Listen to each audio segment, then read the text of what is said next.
ચાલો વિદ્યાર્થી મિત્રો નમસ્કાર.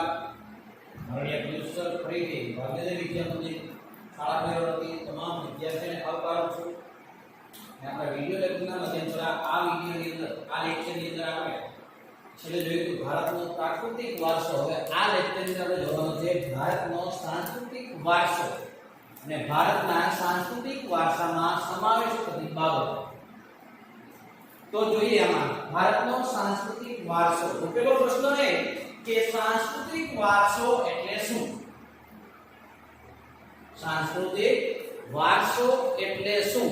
તો કે સાંસ્કૃતિક વારસો એટલે માનવીએ પોતાની કલા કૌશલ્ય, બુદ્ધિ ચાતુર્ય અને આવડત દ્વારા તો માનવીએ પોતાના કલા કૌશલ્ય, બુદ્ધિ ચાતુર્ય અને આવડત દ્વારા જે કોઈ પણ વસ્તુનું નિર્માણ કર્યું હોય અથવા તો પ્રાપ્ત કર્યું હોય અથવા તો સર્જન કર્યું હોય એટલે સાંસ્કૃતિક વારસો.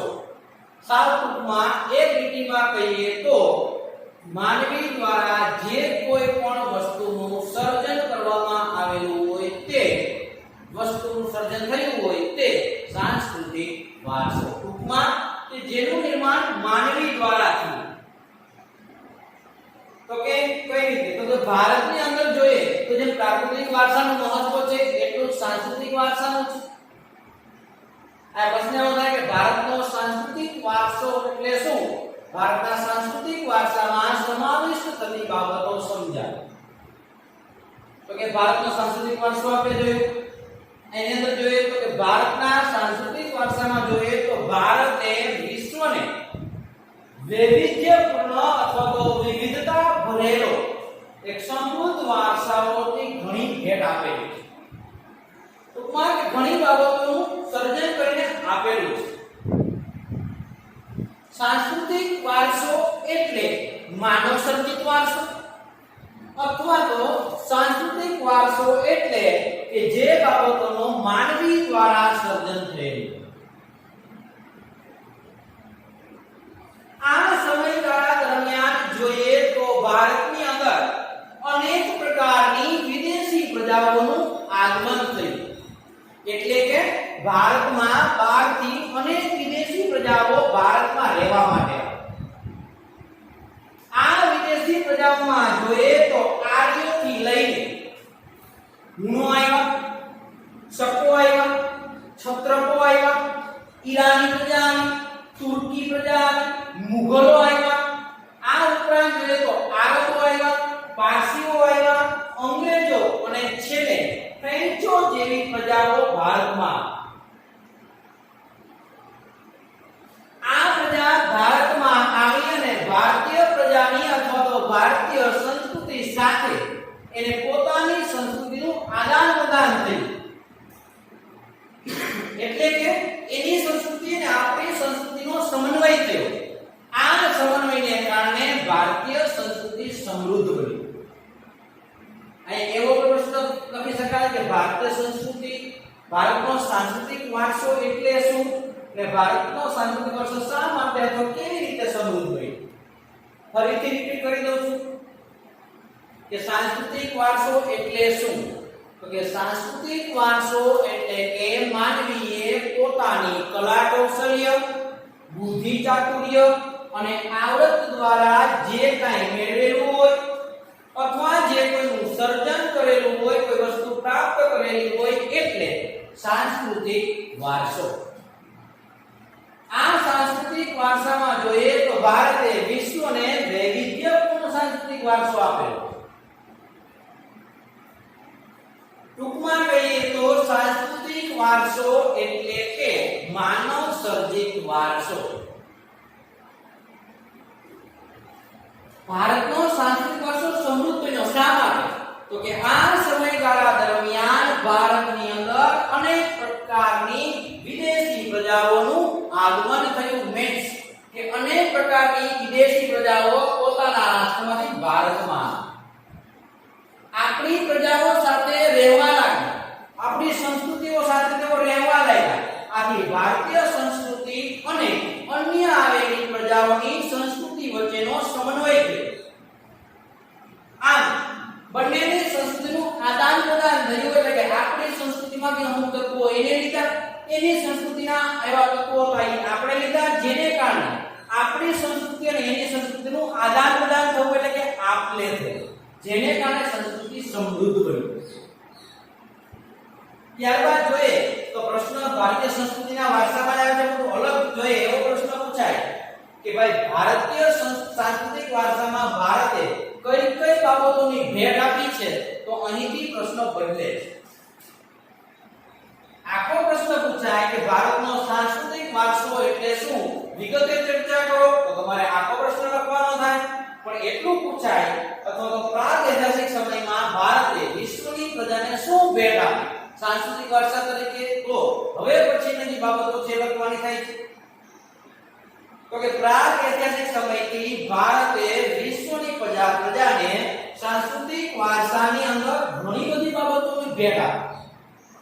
ટૂંકમાં કે પ્રાગૈતિહાસિક યુગ, અતિ પ્રાચીન યુગ એટલે કે આજથી 5000 વર્ષ પહેલા, આજથી 5000 વર્ષ પહેલા એ યુગ દરમિયાન પણ ભારતીય પ્રજાએ વિશ્વની પ્રજાને સાંસ્કૃતિક વારસાની ઘણી ભેટ આપી.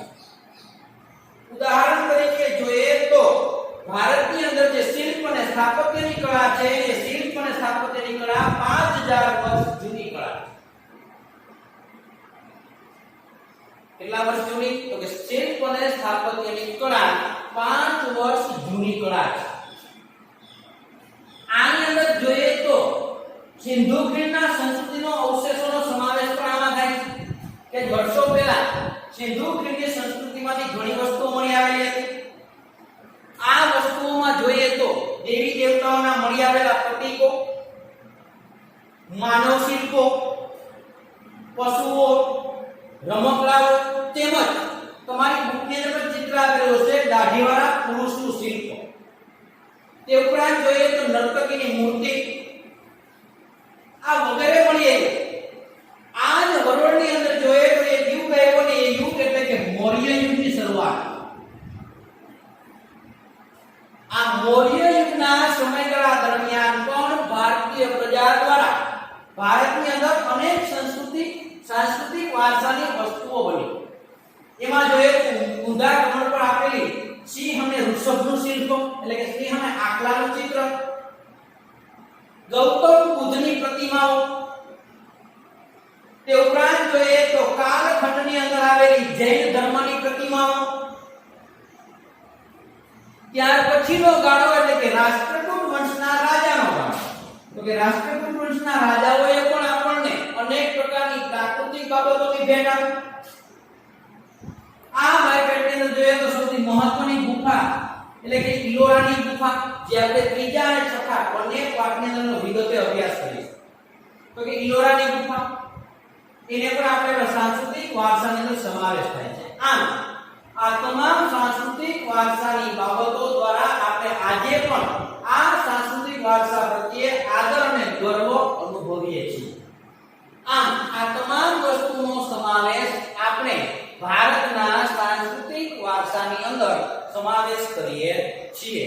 હજી એકવાર રિપીટ કરી દઉં, આખો પ્રશ્ન સાંસ્કૃતિક વારસો એટલે શું, તો કે માનવીએ પોતાની કલા, કૌશલ્ય, બુદ્ધિ, ચાતુર્ય અને આવડત દ્વારા જે કોઈ વસ્તુઓ પ્રાપ્ત કરી છે, મેળવી છે અથવા જે વસ્તુનું સર્જન કર્યું છે તે વસ્તુ એટલે સાંસ્કૃતિક વારસો. ભારતે વિશ્વને વૈવિધ્યપૂર્ણ અને સમૃદ્ધ સાંસ્કૃતિક વારસો આપેલો છે. ઘણી એવી ભેટો આપેલી. ટૂંકમાં કહીએ તો સાંસ્કૃતિક વારસો એટલે જે વારસાનું માનવી દ્વારા થયેલું સર્જન એટલે કે માનવ સર્જિત વારસો. ઉદાહરણ તરીકે આપણી જે કંઈ પોતાની માલ મિલકત હોય, મકાન હોય, જમીન હોય, જે આપણને મળે તે આપણો સાંસ્કૃતિક વારસો છે. તે ઉપરાંત જોઈએ તો ભારતમાં સમૃદ્ધ બની શા માટે, ભારતમાં આ સમયગાળા દરમિયાન અનેક પ્રકારની વિદેશી પ્રજાઓનું આગમન થયું. ટૂંકમાં કે વિદેશી પ્રજા ભારતમાં આવી. આ પ્રજાઓની અંદર જોઈએ તો આર્યોથી લઈને અનેક પ્રજાઓ ભારતમાં આવી. સકો આવ્યા, હુણો આવ્યા, પહલવો આવ્યા, પારસીઓ આવ્યા, તુર્કો આવ્યા, આરબો આવ્યા, મુગલો આવ્યા, અંગ્રેજો અને છેલ્લે ફ્રેન્ચ પ્રજા વગેરે ભારતમાં આવીને વસવાટ કરવા આવી. આ સમયે ભારતની સંસ્કૃતિ અને વિદેશી પ્રજાઓની સંસ્કૃતિનો સમન્વય સધાયો. એટલે કે બંને સંસ્કૃતિ ભેગી મળી ગઈ અને એકબીજાની સંસ્કૃતિનું આદાન પ્રદાન કર્યું, એટલે કે આપ-લે કરી, જેના દ્વારા ભારતીય સંસ્કૃતિ છે એ સમૃદ્ધ બની. હવે બીજા પ્રશ્નની વાત કરતો તો અલગ પડતો તે પ્રશ્ન આઈ અલગ પડે કે ભારતે પ્રાકૃતિક વારસામાં શું ભેટ આપી. તો અહીંથી હવે જે બધું છું એ લખવાનો છે, બાકી આખો પ્રશ્ન લખવાનો થાય તો બધું તમારે લખવાનું હોય છે. હવે તો પ્રાગ ઐતિહાસિક સમયથી ભારતે વિશ્વની પ્રજાને સાંસ્કૃતિક વારસાની બાબતોની અંદર અનેક પ્રકારની કહી શકાય એવી અમૂલ્ય બાબતોની ભેટ આપી. આ બાબતોમાં જોઈએ તો ઉદાહરણ તરીકે તો શિલ્પ અને સ્થાપત્યની કલા 5000 વર્ષ જૂની કલા છે. ટૂંકમાં આ કલા કહીએ તો સિંધુ ખીણની સંસ્કૃતિથી અથવા સિંધુ ખીણની સંસ્કૃતિના જે કાંઈ અવશેષો આપણને પ્રાપ્ત થયા હતા તે અવશેષોનો સમાવેશ આ ભારતીય સાંસ્કૃતિક વારસામાં કરવામાં આવે છે.